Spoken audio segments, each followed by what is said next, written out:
Moridia 2023, une semaine de jeûne et prière, est un programme phare de l'église Bread of Life de Lubumbashi. Bien-aimés dans les seigneurs, pour votre renfort spirituel, la paroisse mère Bread of Life vous invite à prendre part à ces grands moments de forte prière, dénommés Moridia, sous la houlette du pasteur Josué Gabin Chinabou. Bien-aimés dans les seigneurs, je vous dis bonjour dans le nom de Jésus-Christ. Je vais vous inviter à lire un passage juste pour introduire mon exhortation et la prière que nous allons faire ce matin. Nous sommes dans Job 38, verset 12. Job 38, verset 12. Je vais lire la parole du Seigneur au nom de Jésus-Christ. Job 38, le verset 12. La Bible dit, depuis que tu existes, c'est de toi qu'on parle, depuis que tu existes, as-tu commandé au matin? As-tu montré sa place dans l'aurore? Ça veut dire, à partir de ce passage, nous comprenons que le matin, depuis que nous existons, attend que nous puissions lui donner des ordres, des commandements. Et maintenant, on te pose la question de savoir, depuis que tu existes, as-tu déjà commandé au matin?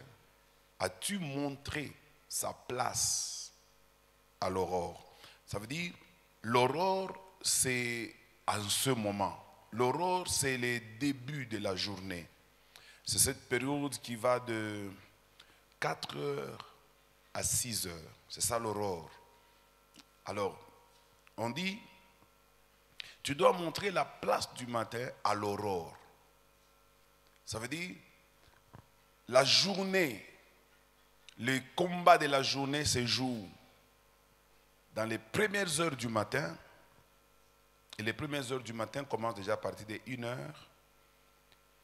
Mais le combat cesse dès que la journée commence. La journée commence à partir de 6 heures. Alors, dans vos habitudes, vous devez développer le fait que vous devez commencer à vous lever avant 6 heures. Même pendant 30 minutes, vous recommandez seulement le matin. Alors je te demande de te tenir debout. Tu vas commander le matin et celui qui maîtrise le matin, il a maîtrisé la journée. Celui qui maîtrise le matin, il a maîtrisé la journée. Ce que tu vas dire ce matin, ce que tu vas donner comme ordre ce matin, va déterminer toute la journée. Alors je veux que tu pries en disant, Seigneur, je prends possession de cette journée.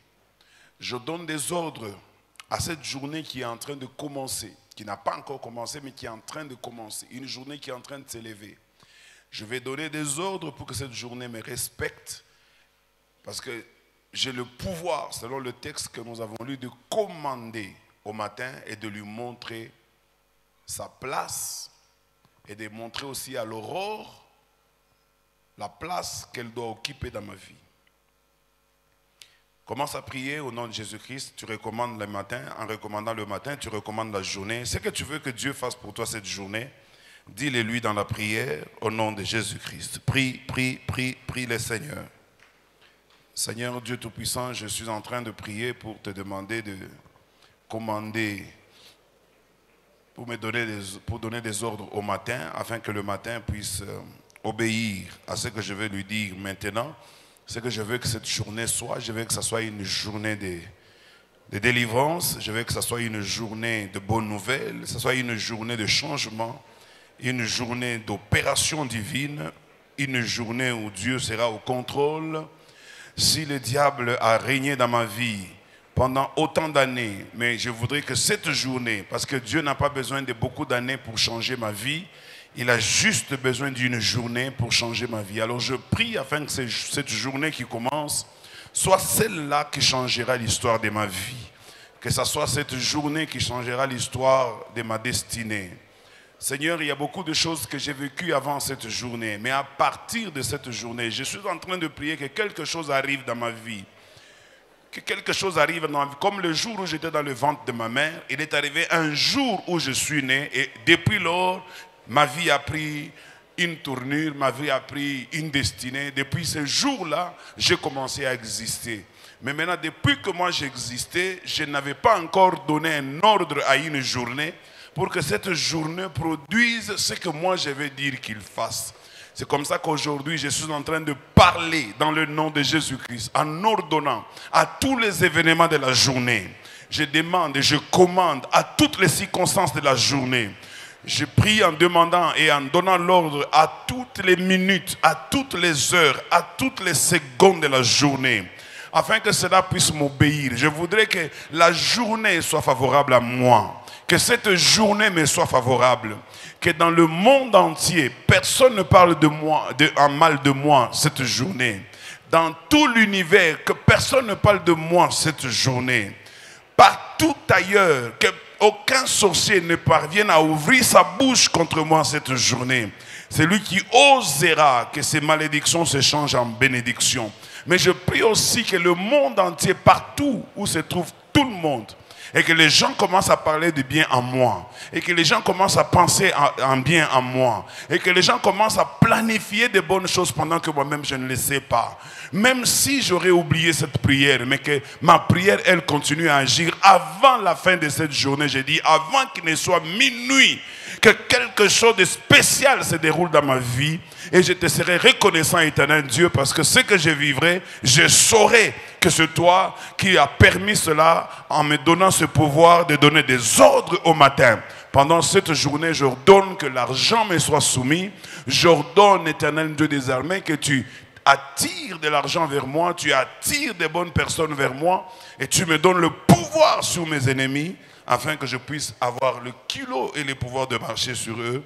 Dans le nom de Jésus-Christ, éternel Dieu, je veux que tu écoutes aussi la prière de mon frère et de ma soeur, que tu l'exauces intégralement, tel qu'il le demande pour cette journée, au nom puissant de Jésus-Christ. Nous acclamons le Seigneur. Tu peux faire mieux que ça. Voilà, je savais que tu pouvais faire mieux que ça.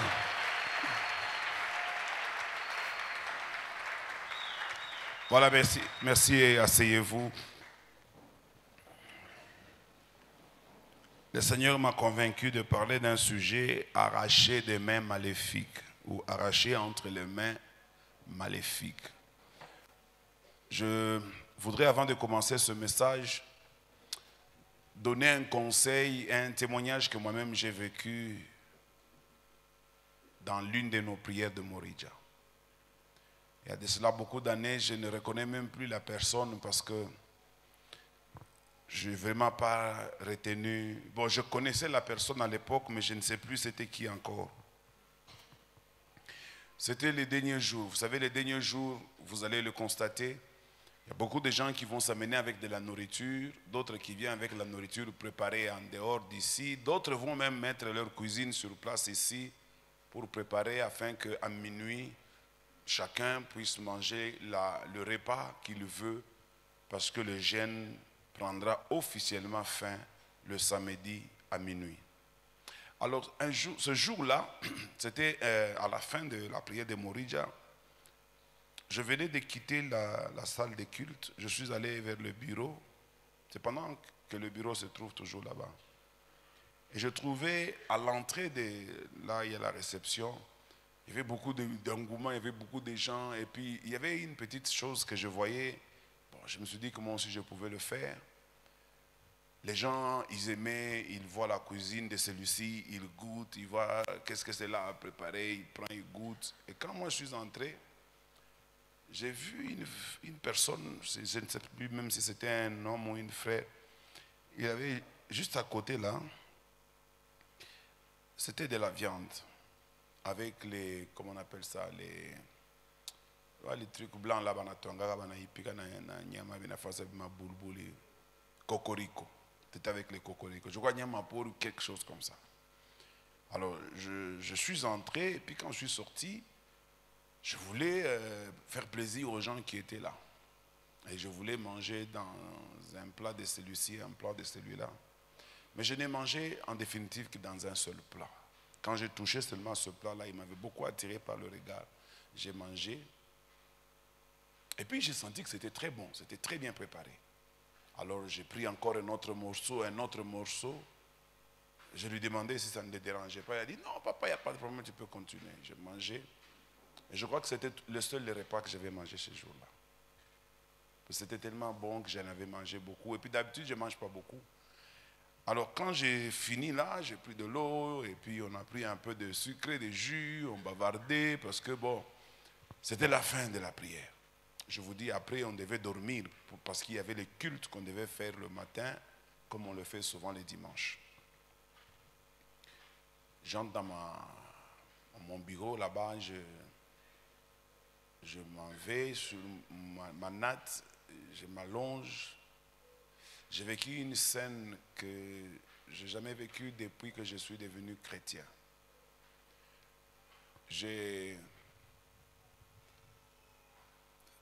Avant, quand j'étais païen, je vomissais quand je prenais de l'alcool. Hein, je vomissais souvent quand j'en prenais de trop.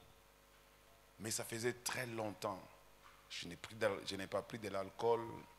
Depuis ma conversion, je n'ai jamais pris de l'alcool. Et puis donc, je n'ai jamais vomi. Et ce jour-là, dans la nuit de Moridja, je vous dis, j'ai vomi comme je n'ai jamais vomi. À telle enseigne que je me demandais d'où venait tout ce que je vomissais. Parce que ce que j'ai mangé était apparemment 3 petites choses comme ça. Mais ce que j'ai vomi ce jour-là, c'était beaucoup de choses que moi-même je me suis dit, mais ça vient d'où tout ce que je suis en train de vomir? Et vous vous imaginez, je me suis posé beaucoup de questions. Au début, je ne comprenais pas c'était quoi. Je me suis posé beaucoup de questions, mais avec beaucoup de regrets, je me dis, Seigneur, il fallait que je me nourrisse un peu, j'avais besoin de ça, parce qu'on vient de finir Moridja, toi tu me prends tout ce qu'il y avait dans mon ventre. Je n'avais même plus envie de mettre quelque chose sous la dent. Puis c'était passé comme ça, je n'avais plus rien mangé, mais j'étais devenu très inquiet. Jusqu'à ce que le Seigneur m'a montré que ce que j'avais mangé n'était pas une bonne nourriture. C'est pourquoi il ne voulait pas, même pas qu'une seule goutte reste dans mon ventre. Et j'avais tout vomi. Je m'en suis souvenu de ça aujourd'hui. Et je vous en donne aussi un conseil. Ne mangez que quand vous êtes sûr de la nourriture que vous mangez. Parce que vous savez, j'ai aimé l'exhortation que l'homme de Dieu, le bishop Comé, a donnée, je crois, les après-midi. Lorsqu'il nous a dit, pour ceux qui n'étaient pas là, il nous a parlé de la femme de l'Apocalypse qui avait les étoiles tout autour de lui, d'elle plutôt, et la lune et le soleil. Et cette femme-là qui était dans cette gloire, et puis elle était enceinte, elle était sur le point de s'accoucher, mais en face d'elle, il y avait les dragons. Et les dragons attendaient simplement l'accouchement de cette femme pour dévorer son enfant. Et le bishop, c'est à ce moment-là que je me suis souvenu de ça, a dit que le diable peut être tellement patient en attendant le jour que tu enlèveras ce que tu portes dans ton sein pour qu'il puisse avaler cela. Et il a dit quelque chose qui m'a beaucoup intéressé. Il dit, regardez la vie d'un homme sur terre, il peut vivre pour une chose qui le poursuit pendant longtemps et il arrive seulement à un moment donné, au moment où sa gloire doit maintenant sortir, et le diable est là en train d'attendre seulement que la chose sorte et que lui la vomisse et que lui la dévore. Alors j'ai compris cela et ça m'a beaucoup fortifié. Je te dis aussi, fais très attention. Certes, nous sommes en train d'arriver à la fin de cette prière. Quand on était à l'école, nous avions appris qu'il y avait une femme qui allait à la rivière avec une calebasse. Et quand elle est rentrée chez elle à la maison, tout le chemin, elle a surmonté beaucoup d'obstacles. Et arrivée vers la fin là-bas, quand elle entrait dans sa maison, la calebasse a tapé le poutre de sa maison, de la porte, et l'eau s'est renversée à l'entrée de la maison. C'était une leçon très significative qu'on nous donnait à l'époque pour nous dire, souvent c'est lorsqu'on est presque arrivé que quelque chose de pas bien peut arriver. On peut acclamer quand même le Seigneur, parce que cela ne sera pas ton cas dans le nom de Jésus-Christ. Et que le Seigneur te protège. Tu n'es pas venu ici pour perdre ton temps. Tu es venu ici pour récupérer et partir avec ce que tu réclames. Je lis un passage de la Bible. Ça, c'était juste un petit conseil que je vous donnais. Moi, Dieu m'a aidé. Peut-être que toi, tu n'auras pas la même chance que moi. Zacharie, chapitre 3, le verset 2. Zacharie, chapitre 3, le verset 2, c'est ça qui va nous aider afin que nous puissions vraiment prier. Zacharie, chapitre 3, verset 2. Je lis la parole du Seigneur au nom de Jésus-Christ. Je vais juste parler pendant 10 à 15 minutes et puis on va prier le reste du temps. L'Éternel dit à Satan, que l'Éternel te réprime. Satan, que l'Éternel te réprime. Il dit ça 2 fois. Lui qui a choisi Jérusalem, n'est-ce pas là un tison arraché du feu? Je répète encore cette phrase-là. L'Éternel dit à Satan, que l'Éternel te réprime. Satan, que l'Éternel te réprime. Lui qui a choisi Jérusalem, n'est-ce pas là un tison plutôt arraché du feu? J'aime beaucoup ce texte. Il m'a toujours beaucoup inspiré. Et je crois qu'il va aussi inspirer quelqu'un aujourd'hui. Lisons aussi Amos 4, 11. Là, c'est juste pour que vous puissiez comprendre c'est quoi un tison. Pour que si je vous explique, vous ne puissiez pas penser que j'ai créé quelque chose. Amos 4, 11, je lis la parole du Seigneur au nom de Jésus. Ajoute encore ton amen. Je vous ai bouleversé comme Sodome et Gomorrhe, que Dieu détruisit. Et vous avez été comme un tison arraché de l'incendie. Malgré cela, vous n'êtes pas revenu à moi, dit l'Éternel. Donc ici déjà, quand on parle de tison, on comprend que c'est quelque chose qui a à voir avec l'incendie. Alors le tison, c'est juste un morceau de bois que l'on vient de retirer du feu, qui est brûlé d'un côté, mais qui n'est pas totalement consumé. Il est brûlé d'un côté, mais il n'est pas totalement consumé. Je crois que vous représentez plus ou moins ce que ça veut dire. Hein?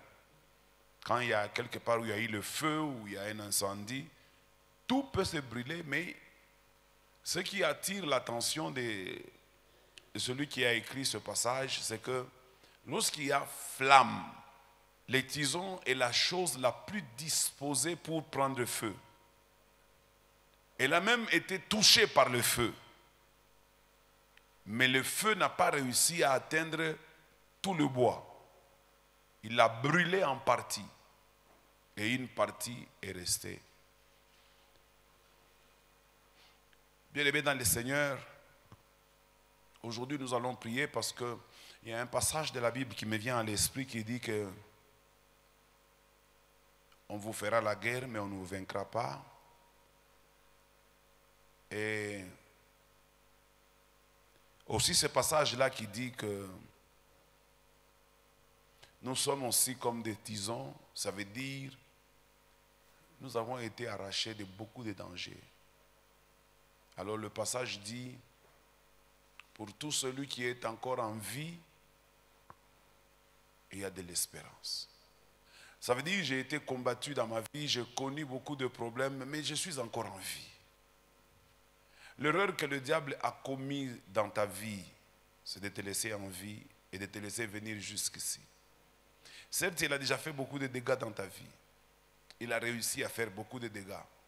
Tu as pris feu, une partie de toi est en feu. Mais le feu ne t'a pas encore totalement submergé. Il y a encore une partie de toi qui est restée intacte. C'est cette partie qui est restée intacte là que Dieu a sauvée.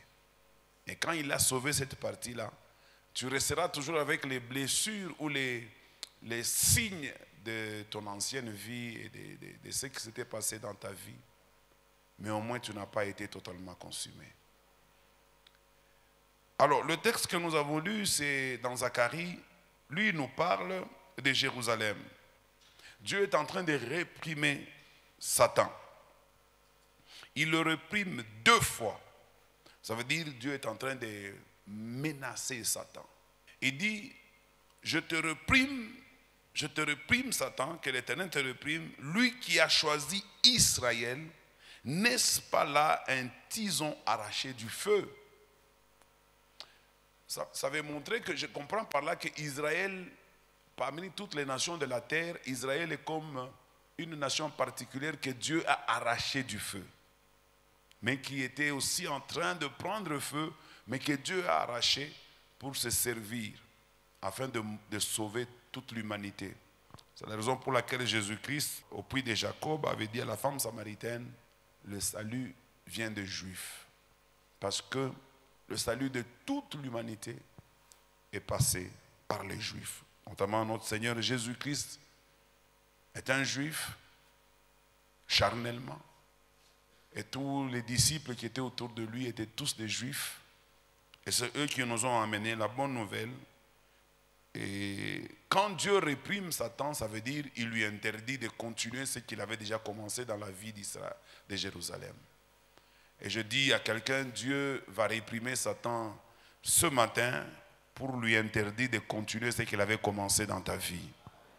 C'est que le diable avait déjà commencé une activité, il avait commencé quelque chose dans ta vie, ça avait même commencé à créer des dégâts, ça commençait à être manifesté. Mais Dieu va le réprimer aujourd'hui pour qu'il arrête ce qu'il est en train de faire et qu'il ne te touche plus, parce que Dieu a dit 2 fois à Satan que l'Éternel le réprime.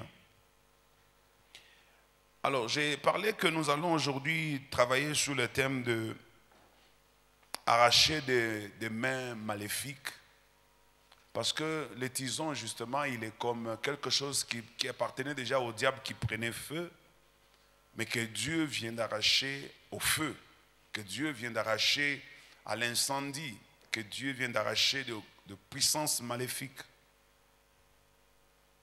Et nous allons prier pour que quelqu'un le Seigneur m'a mis à cœur, qu'il y a des gens qui sont presque entre les mains du diable.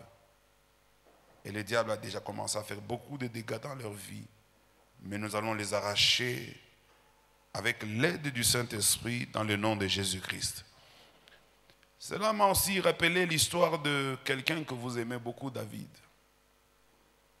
Lorsque David est allé voir Saül, parce que Saül ne voulait pas que David combatte Goliath, il a dit, tu es un enfant, mais cet homme auquel tu veux faire face, c'est un homme de guerre depuis sa jeunesse. Tu ne peux pas te battre contre lui. David s'est référé à son expérience qu'il faisait dans la brousse. Et son expérience m'interpelle beaucoup ce matin. C'est que David était capable d'aller garder les troupeaux de son père. Et quand l'ours venait, la caractéristique de l'ours, c'est qu'il a des grosses griffes. Et ce n'est pas facile d'arracher quelque chose des mains de l'ours. Et soit ça pouvait être le lion qui venait. Et aussi, ce n'était pas facile d'arracher quelque chose de la gueule du lion. Surtout quand le lion est affamé. Quand le lion croit avoir trouvé sa nourriture.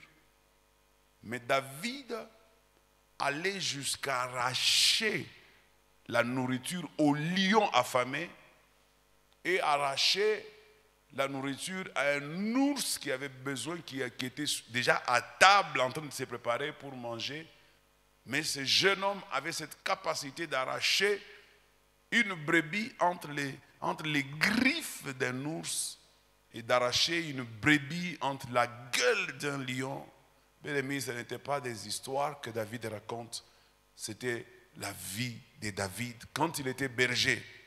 C'était quelqu'un qui prenait beaucoup de risques. Alors je comprends quand Dieu dit que David était l'homme selon le cœur de Dieu, c'était aussi pour nous montrer beaucoup de qualités qui sont dans David, qui se trouvent également dans Dieu. Notamment la qualité de prendre le risque de nous poursuivre, de nous sauver, quelles que soient les situations dans lesquelles nous nous sommes mis nous-mêmes. Dieu est capable d'aller nous chercher et de nous retirer de là. Je crois ce matin qu'il y a des personnes que Dieu lui-même, comme David, descendra pour aller chercher dans les griffes de l'ours ou dans la gueule du lion. Et Dieu va vous sauver aujourd'hui. C'est pourquoi je dis, vous serez arrachés des mains maléfiques, des mains de puissance démoniaque.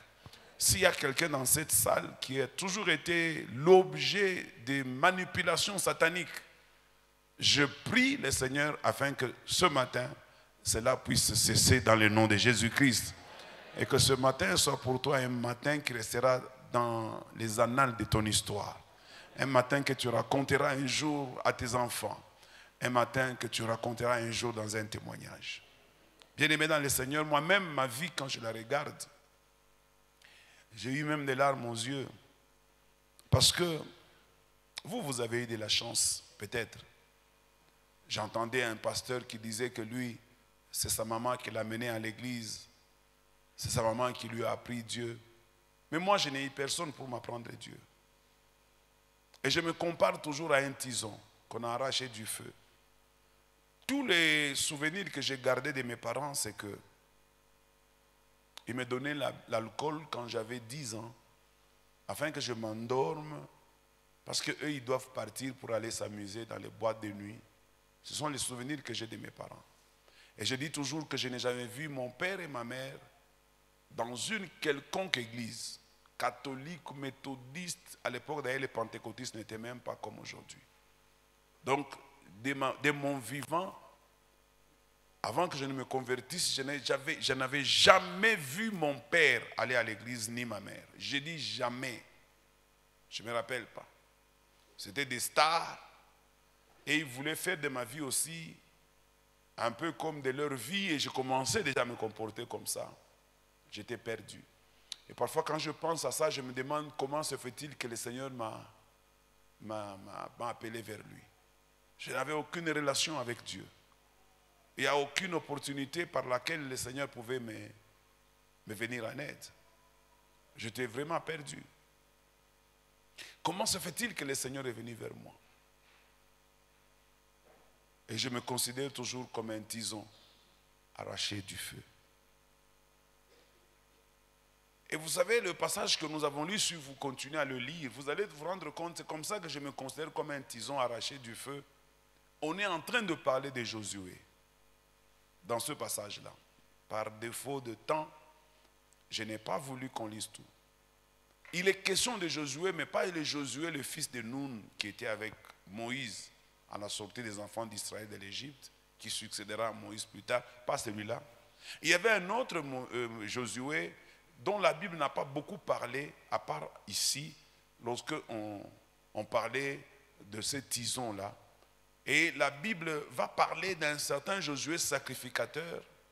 Et ce Josué-là, le diable l'avait revêtu des habits sales.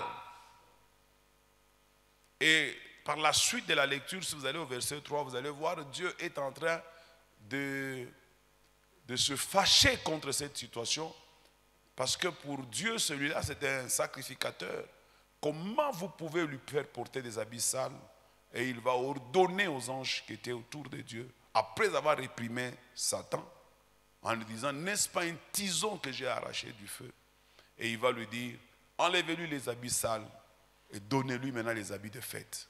Et c'est comme ça que j'ai toujours considéré ma vie. Alors, il y a beaucoup de gens parmi nous aussi, leur vie ressemble un peu à celle-là.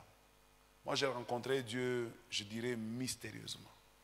Et c'est moi qui ai montré le chemin à ma mère et à mon père.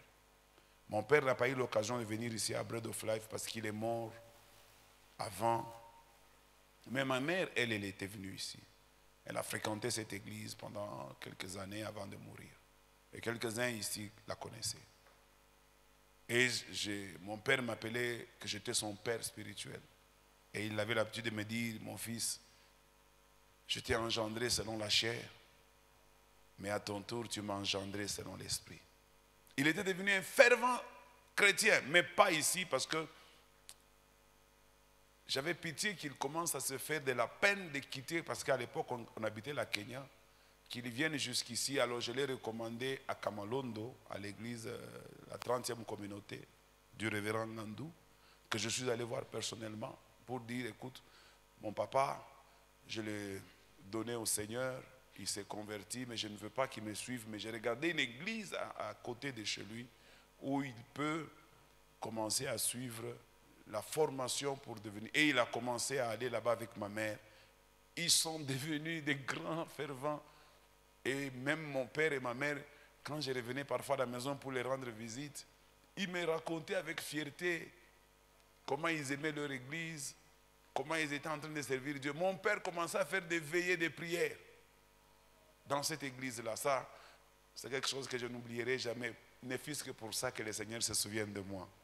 Et vous n'avez jamais vu votre papa se mettre à genoux devant vous, vous demandant de prier pour lui. Et il le faisait souvent. Il m'arrivait des moments où j'oubliais, parce que distrait par je ne sais quoi, et que j'ai quitté la maison, il criait vers moi, me disant, mais tu n'as pas prié aujourd'hui pour moi. Ça m'a touché beaucoup. Et j'ai prié pour lui. C'est comme ça que moi je me considère que je suis un tison arraché du feu. Et s'il y en a aussi dans cette salle, qu'ils puissent acclamer le Seigneur. Merci. Tu es né peut-être des parents sorciers. Et tu le sais. Tu es né des parents sorciers. Mais regarde-toi aujourd'hui. Comment se fait-il que tu sois là? C'est que Dieu a montré de l'amour pour toi. Dieu t'a sorti du feu. Il t'a sorti des griffes de l'ours. Il t'a arraché de la gueule du lion. Dieu t'a arraché des mains maléfiques. Il t'a arraché des contrôles sataniques. Et si le travail n'est pas encore fini et que l'ennemi continue encore à te réclamer, nous allons nous lever maintenant pour entamer la bataille de ce matin. S'il vous plaît, tiens-toi debout. Alors bien aimé dans le Seigneur, je veux que chacun de nous aujourd'hui dise d'abord merci à Dieu. Merci à Dieu du fait que Dieu l'a sauvé. C'est comme ça que moi je comprends le salut. Ça veut dire que j'étais déjà dans le feu, une partie de moi brûlait déjà, et l'Éternel m'a arraché, je suis sorti, mais une partie de moi avait déjà pris feu. C'est pourquoi vous verrez dans l'église, il y a des gens, il est déjà chrétien. Moi je crois que vous êtes tous des chrétiens. Si vous n'êtes pas chrétien, vous ne pouvez pas faire ce sacrifice que vous êtes en train de faire. Même si les gens vous condamnent, vous reprochent beaucoup de choses, cela est sans importance. Parce que vous avez quand même été tiré du feu, il y a une partie de vous qui est restée en feu. Une partie de vous continue à manifester les signes de là d'où vous venez, de ces feux-là dont Dieu vous a tiré.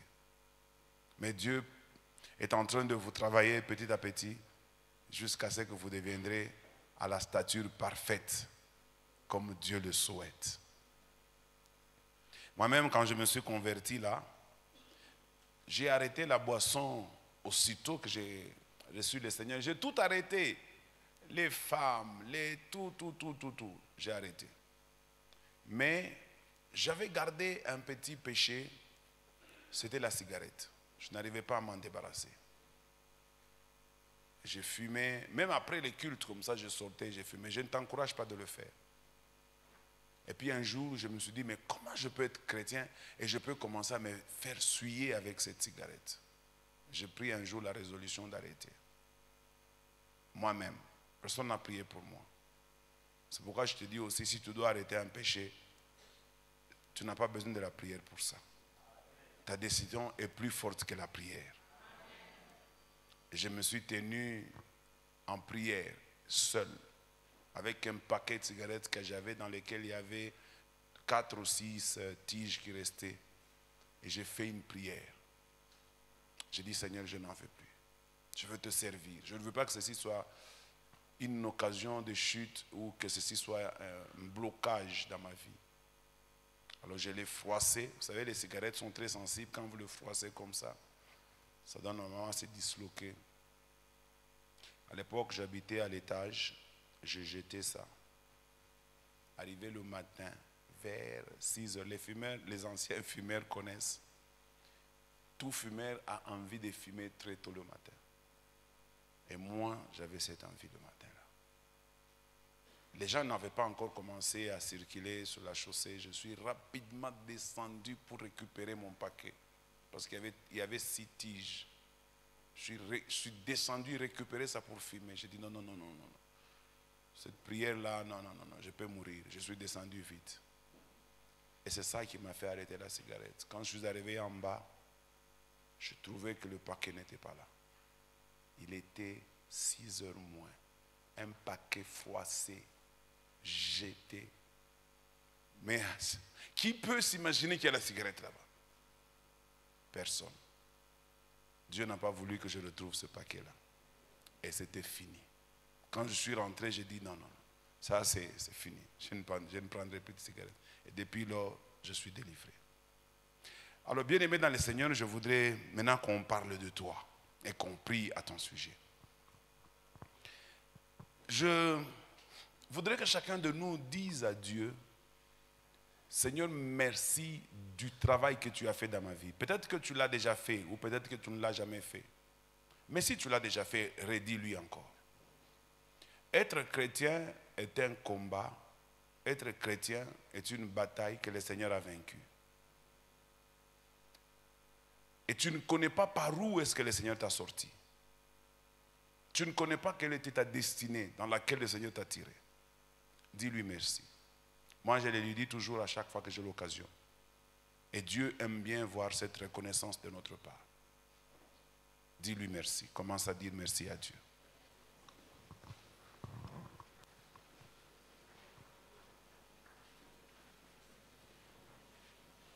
Maintenant, tu vas prier le Seigneur en disant, et tu vas aussi réprimer le diable.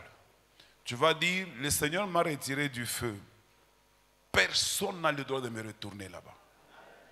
Je dis personne, même tes propres parents. Personne n'a le droit de te retourner là-bas. De la même manière que Dieu a réprimé Satan, en lui rappelant que celui que tu veux retourner dans le feu est un tison que j'ai arraché du feu. Tu es un tison auprès de Dieu. Quand il te regarde comme ça, il admire le travail qu'il a fait pour que tu sois là. Alors tu vas réprimer aussi le Satan en lui disant, je ne retournerai pas dans ce feu-là. Je ne rentrerai pas dans le monde. Tu ne réussiras pas. Même si vous me réclamez, vous ne mourrez pas. Même si vous réclamez que je sois votre enfant ou votre sang, je refuse. J'ai été sauvé une fois pour toutes au nom de Jésus. Prie le Seigneur dans le nom de Jésus-Christ.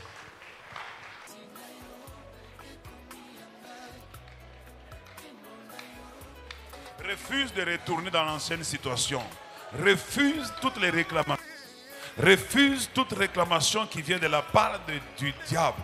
Que ça vient dans le sang. Que ça vient de tes ancêtres. Tu refuses cela. Même si ce sont tes anciens péchés. Même si tu as eu des relations qui te réclament. Même si tu as eu à faire quelque chose et tu sens que cette chose continue à te réclamer. Refuse au nom de Jésus-Christ. Même si tu en as gardé les séquelles, mais tu peux toujours refuser. Ne dors pas, mais lève-toi et refuse dans le nom de Jésus-Christ. Ce n'est pas le moment de dormir, c'est le temps de refuser. Refuse dans le nom de Jésus. Moi, je refuse cela dans le nom de Jésus-Christ.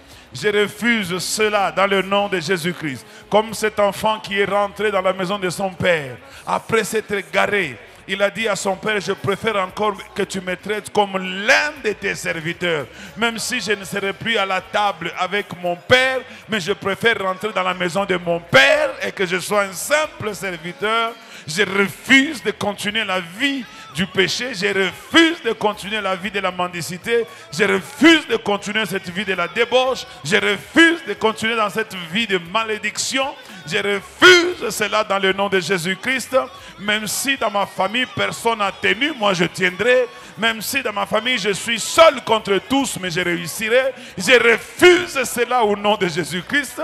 Je réclame la miséricorde de Dieu. Que Dieu me sorte de cette situation dans le nom de Jésus. Prie, prie, prie, prie, prie.